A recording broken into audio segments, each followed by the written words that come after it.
são as motivações que levam pessoas com experiência de vida, com capital social, cultural, político e econômico e carreira consolidada, se submeterem e apoiarem uma pessoa com ideias para subverter a ordem, que provoca subversão, que propõe e executa ações com o objetivo de transformar ou derrubar a ordem vigente.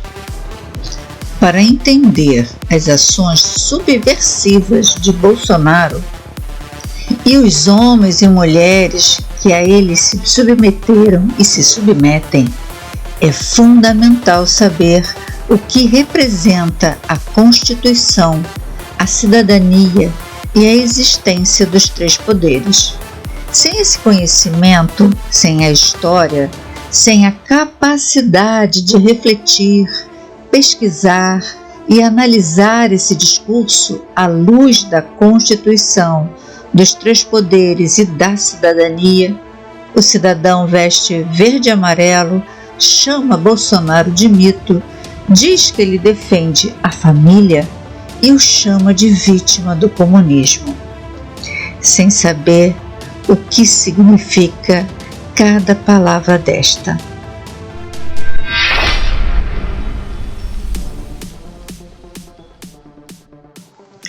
Na página 62 do documento do STF, da relatoria de Alexandre de Moraes, você vai ver como Bolsonaro se dirige aos ministros. Vale lembrar que essa reunião não é reunião do golpe, é uma reunião de preparação dos outros ministros que não estavam envolvidos no golpe. Eu ouso afirmar isso, tá? Inclusive, nessa decisão que eu vou deixar na descrição para vocês vão ver que não aparece o nome dos outros ministros.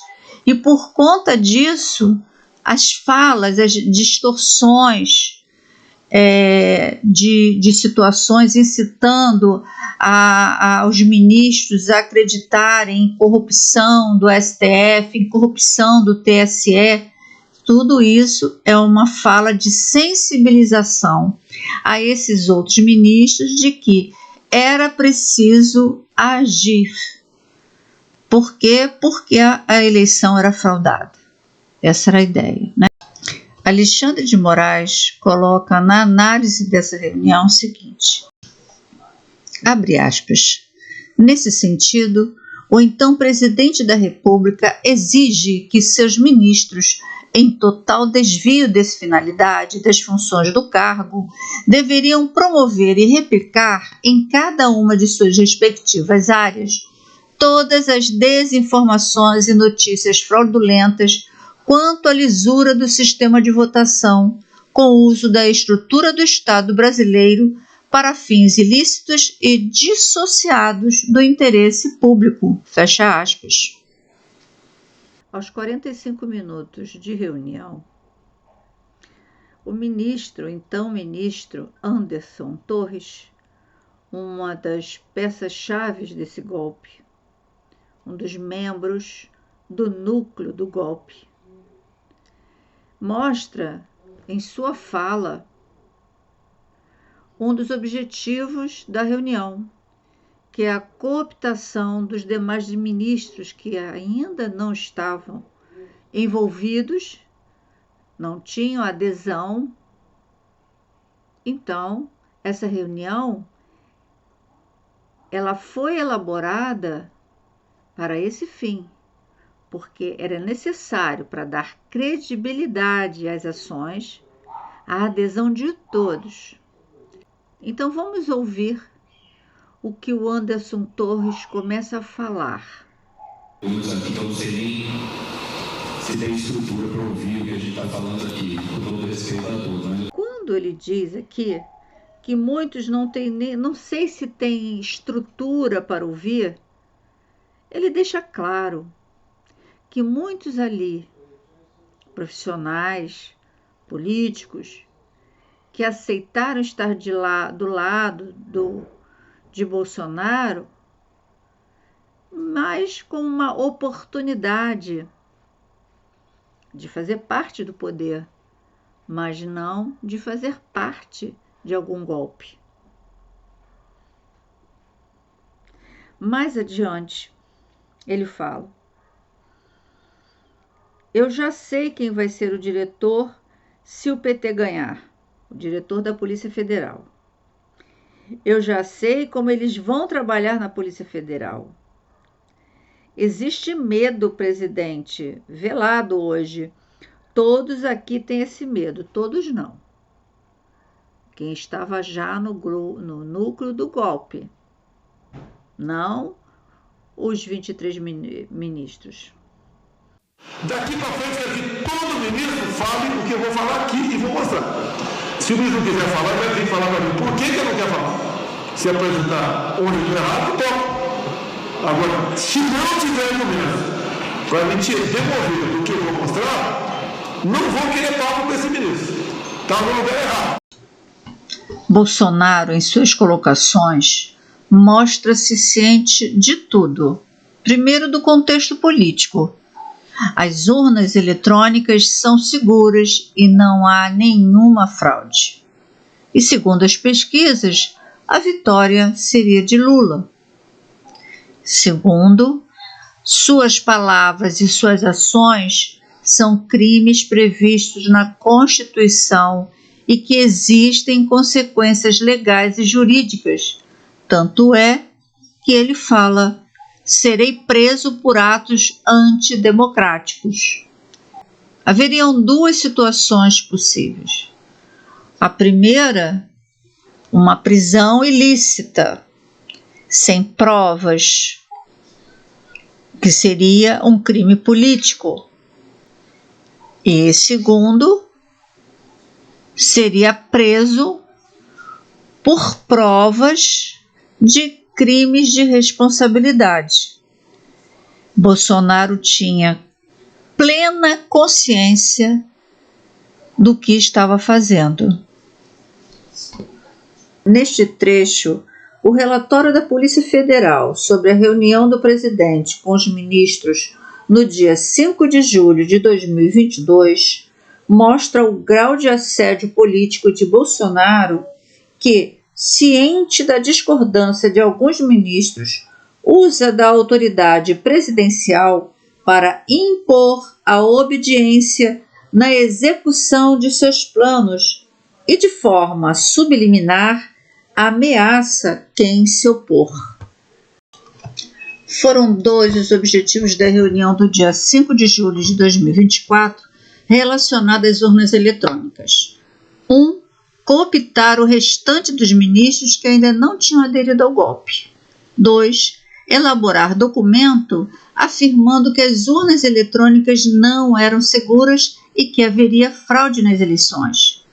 Todos os ministros deveriam assinar. Para reforçar a credibilidade do documento, duas ações eram necessárias: a OAB dar fiança e reunir os embaixadores para reforçar que as urnas eletrônicas não eram seguras e seriam fraudadas. O deputado federal do PL Paraná, Felipe Barros, teve a tarefa de organizar essa reunião. Jair Messias Bolsonaro busca cooptar os demais ministros de duas formas. 1. Sensibilizá-los através de fatos inverídicos, como a insegurança das urnas e a corrupção do TSE e STF. E 2. Por assédio político, valendo-se do status de presidente.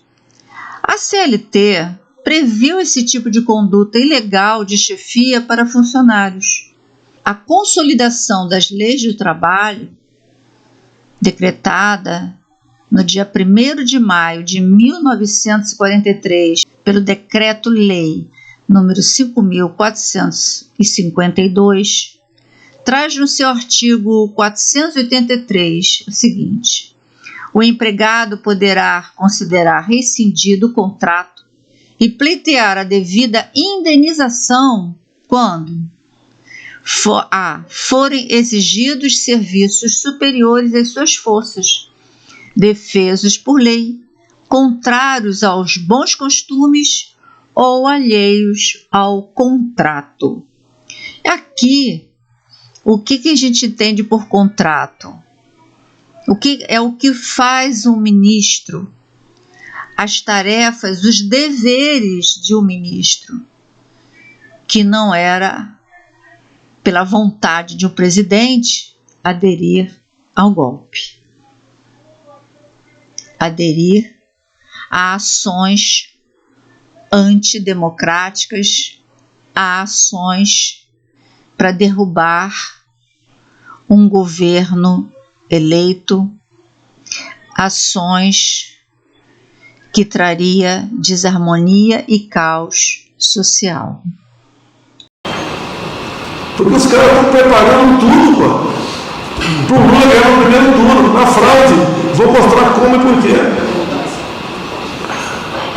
Alguém acredita que em Fachin, Barroso, Alexandre de Moraes? Alguém acredita? Secretário, levanta o braço. Acredita que são pessoas isentas, estão preocupados em fazer justiça, seguir a Constituição, de tudo que estão vendo acontecer? O PSDB fez uma auditoria. Conclusão da auditoria externa: as urnas são inauditáveis. Não dá para acender o sinal amarelo? Por que o Oeste não reagiu?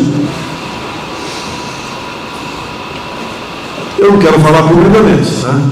Tem o que passa pela minha cabeça, mas não posso expor isso aí.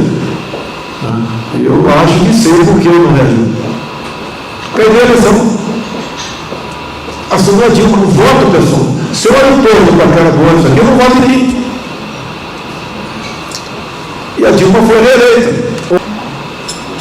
É indício de fraude, isso eu estou ficando maluco.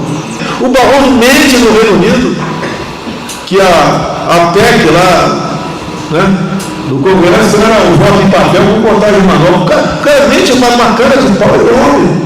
Será que alguém tem algum vídeo dele por aí?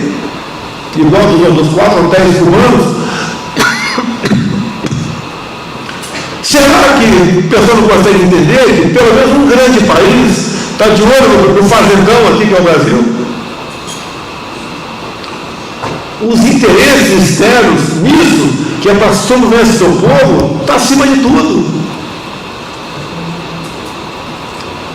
Será que tem fraude dentro do TSE? Será que o ministro do TSE é